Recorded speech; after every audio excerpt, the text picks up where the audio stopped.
2 complete rounds of the 2026 World Cup are done. 48 matches played. 140 goals scored. An average of 2.9 goals per game. The highest since 1954. 7 teams have already qualified for the round of 32. Lionel Messi is now outright the all-time leading goalscorer in World Cup history. Cristiano Ronaldo became the first player in the history of football to score at 6 different World Cups. And a team ranked outside the top 70 in the world held the tournament favourites to a 0-0 draw that sent shockwaves through the entire competition. This is everything that has happened. Every result, every record, every story. And what it all means heading into the final round of the group stage. Let's start with the teams that are already through. After just 2 games, 7 nations have secured their place in the round of 32. USA, 6 points, 4, 1 Paraguay, 2, 0 Australia, already through, and Group D winners, France, 6 points 3, 1 Senegal, 3, 0 Iraq. Through and Group I win, Norway, 6 points, 4, 1 Iraq, 3, 2 Senegal. Through and Group I runners, up, Argentina, 6 points, 3, 0 Algeria, 2, 0 Austria. Through and breaking records, doing it, Colombia, 6 points, 3, 1 Uzbekistan, 1, 0 Dr. Congo, through, and we'll come back to them. Germany, 6 points, 7, 1, Curaçao, 2, 1 Ivory Coast, through, though the Ivory Coast game needed a 94th-minute winner. Mexico, 6 points, 2, 0 South Africa, 1, 0 South Korea, co-hosts comfortably through. 7 teams qualified with 1 group game still to play. The expanded 48-team format is rewarding consistency early, and 3 of these 7 France, Norway, Argentina, are legitimately terrifying going into the knockouts. Now let's look at the stories behind those numbers. The biggest individual story of this tournament, possibly one of the biggest individual stories in the history of football, Lionel Messi, 38 years old, turns 39 today. And he is now the all-time World Cup leading scorer with 18 goals. Here's how it happened. In round 1 against Algeria, he scored a hat-trick, his first ever World Cup hat-trick, at 38 years old, becoming the oldest player to score a hat-trick at a World Cup, breaking Ronaldo's record from 2022. That brought him to 16 goals, level with Miroslav Klose's record, that had stood for 12 years. Then in round 2 against Austria, he scored twice more. Goal 17 broke the men's record outright. Goal 18 broke Marta's overall FIFA World Cup record of 17 goals. Messi now stands alone. 18 World Cup goals, cross 6 tournaments, spanning 2006 to 2026, with 5 goals already in this edition alone. And here's the number that puts it in context. Messi has played in this tournament for the first time since 1930.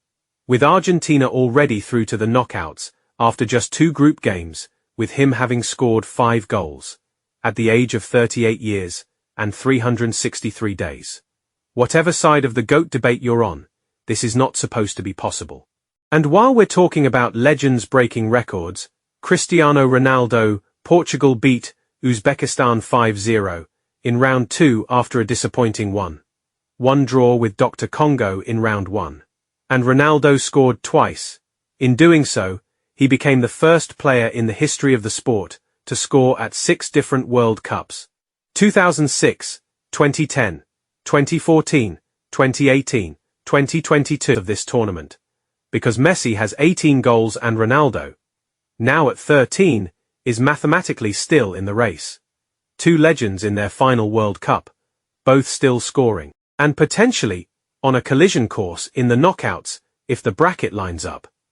This tournament is not short of storylines. Now let's talk about the USMNT. Because if you're watching this channel, this is the story you need to understand going into round 3-4. 1 against Paraguay in round 1, not a fluke. Mauricio Pochettino set his team up in a 4-3-3 with Folarin Balogun playing as a false 9, dropping deep into the space between Paraguay's midfield and defense. Pulling centre-backs out of position, Balogun scored twice in the first half. The first USMNT player to score multiple goals in a single World Cup game since 1930. Christian Pulisic was everywhere. Malik Tillman was arguably the best player on the pitch. Then 2-0 against Australia in round 2, more disciplined. Final group game against Turkey on Thursday, which Pochettino can use to manage load, rest key players, and come into the round of 32 fresh. Germany did exactly this in 2014. Rested starters in Game 3 after qualifying early, peaked in the knockouts, won the World Cup. The parallels are not lost on me. But here's the tactical element that makes the USMNT dangerous beyond just the results. The pressing system is consistent. The roles are clearly defined. Every player knows what they're doing and why. That's the fingerprint of a Pochettino team, and it's working on the biggest stage. Now the teams nobody expected. This World Cup has more of them than most. Cape Verde ranked outside the top 80 in the world. In round 1 they held Spain, the tournament favourite, to a 0-0 draw. Spain, who had 70% possession, 0 shots on target in the first half, and no answer to a 5-4-1 defensive block that covered every lane. Cape Verde goalkeeper Josimar Vozinha made saves that shouldn't be possible, and reportedly gained millions of social media followers overnight. It was the shock of round 1. One of the great underdog performances in recent World Cup memory. Colombia 3-1 against Uzbekistan, 1-0 against Dr. Congo, 6 points, already qualified. Luis Diaz scored his first World Cup goal in Game 1, and looked liberated. James Rodriguez created 5 chances against Dr. Congo, matching Carlos Valderrama's record from 1998. Defender Daniel Muoz scored in both games, only the third Colombian to score in their first 2 World Cup games after Valencia in 1994, and James in 2014. Colombia are not a surprise team anymore, they are a serious knockout threat. Norway. I know Erling Haaland is a superstar, but Norway as a system has been more impressive than their goals against opposition, quality suggests. 4-1 Iraq in round 1, 3-2 Senegal, a full-strength Senegal, in round 2. Coming from behind to win, Haaland has 4 goals in 2 games. But the reason Norway are genuinely dangerous is Martin Degaard's control of the tempo, the organized pressing structure, and the way they block off passing lanes the moment they lose the ball. Norway went 16 consecutive competitive matches, winning when Haaland scores. They have not needed to go to full throttle yet. Egypt 1 against Belgium in round 1. 3-1 against New Zealand in round 2. 4 names that should be better. Spain. We have to start here. Spain were the pre-tournament favourites.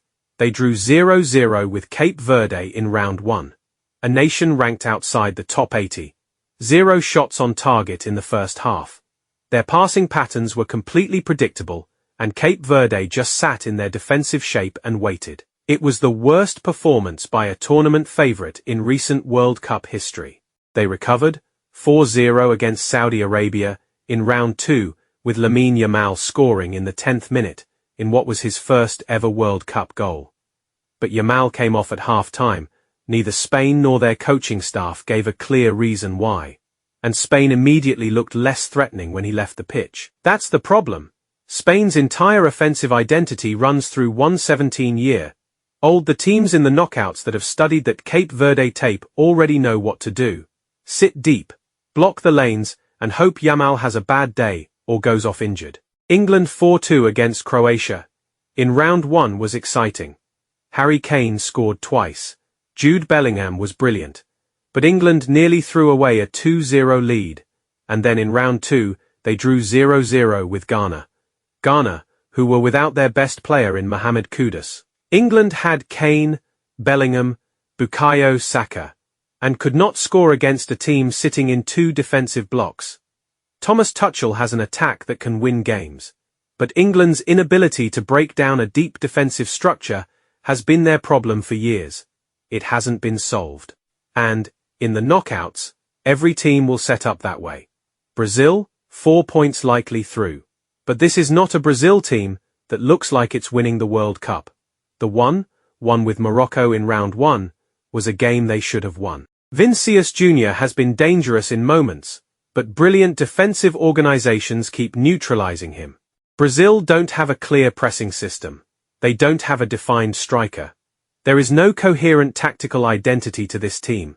They're coasting on individual talent, and individual talent alone doesn't win World Cups at this level. Belgium. 1 against Egypt was an alarm bell. Belgium have De Bruyne, Doku, Trossard in this squad, and they couldn't beat Egypt. The golden generation is gone, and this new Belgium has not found its identity.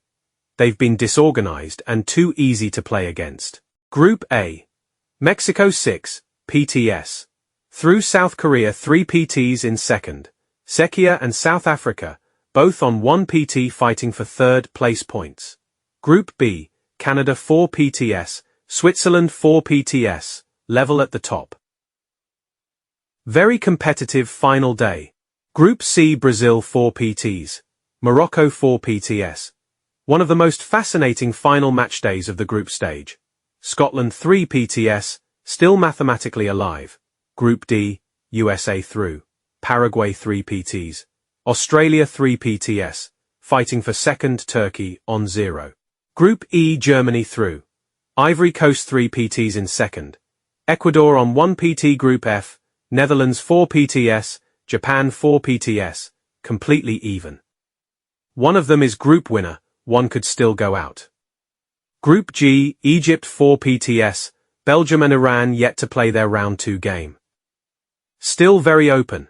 Group H. Spain 4 PTS, Uruguay and Cape Verde, fighting it out. Saudi Arabia on 1 PT. Group I. France and Norway, both through with 6 PTs. Senegal and Iraq are eliminated. Group J. Argentina through. Austria 3 PTS. Algeria 3 PTS, both fighting for second behind the champions. Group K. Colombia through. Portugal 4 PTS, into the knockouts too. Dr. Congo and Uzbekistan both eliminated. Group L. England 4 PTS.